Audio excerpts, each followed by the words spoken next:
Religion and Neurology, chapter 1। William James अपनी किताब के आगाज में ये वाज़े करते हैं कि वो मज़हब को अकायद, मजहबी इदारों या फ़िकी कवानीन के तौर पर नहीं देखते, बल्कि इंसान के ज़ाती और बातनी तजर्बात के तौर पर समझना चाहते हैं। उनके नज़दीक असल मज़हब वो है जो इंसान तन्हाई में अपने दिल और शऊर की गहराई में महसूस करता है। इस चैप्टर में विलियम जेम्स एक अहम सवाल उठाते हैं, क्या मजहबी तजर्बात सिर्फ दिमागी या असाबी न्यूरोलॉजिकल मसाइल का नतीजा हैं?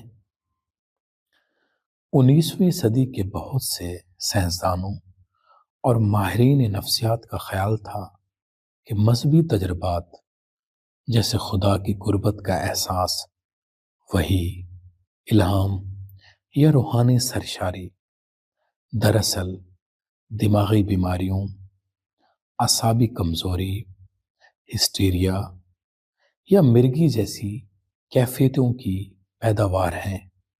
उनके मुताबिक मजहब कोई आला हकीकत नहीं, बल्कि महज दिमाग की खराबी है। विलियम जेम्स इस नुक्ते नज़र को नामुकम्मल और सतही करार देते हैं। वो कहते हैं कि अगर हम किसी तजर्बे की असल यानी काज सिर्फ दिमाग में तलाश करें तो हम उसके मानी और कदर यानी वैल्यू को नज़रअंदाज कर देते हैं।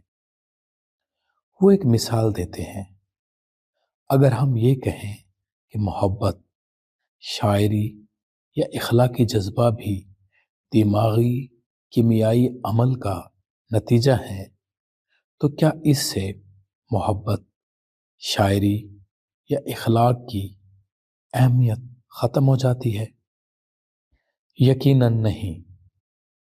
इसी तरह अगर मजहबी तजर्बात का ताल्लुक दिमाग से है तो उसका ये मतलब नहीं है कि वो झूठे या बेमानी हैं।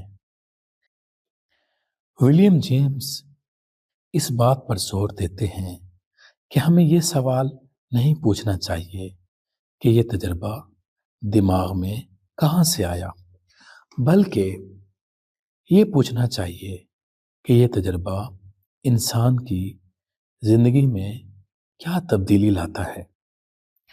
अगर कोई मजहबी तजर्बा इंसान को ज्यादा पुरअमन बनाता है, इखलाकी तौर पर बेहतर बनाता है, जिंदगी को बामानी बनाता है, खौफ, मायूसी या नफरत को कम करता है, तो वो तजर्बा अपनी जगह हकीकी और कीमती है, चाहे उसकी जड़ें दिमाग में हों। विलियम जेम्स इस पहले चैप्टर में ये भी वाज़े करते हैं कि वो मजहब के हक या बातिल होने पर बहस नहीं कर रहे, बल्कि वो मजहब को इंसानी तजर्बे के तौर पर समझना चाहते हैं। उनके नज़दीक नफ्सियात का काम ये नहीं कि मजहब को रद्द करे, बल्कि ये देखे कि मजहब इंसान पर क्या असर डालता है।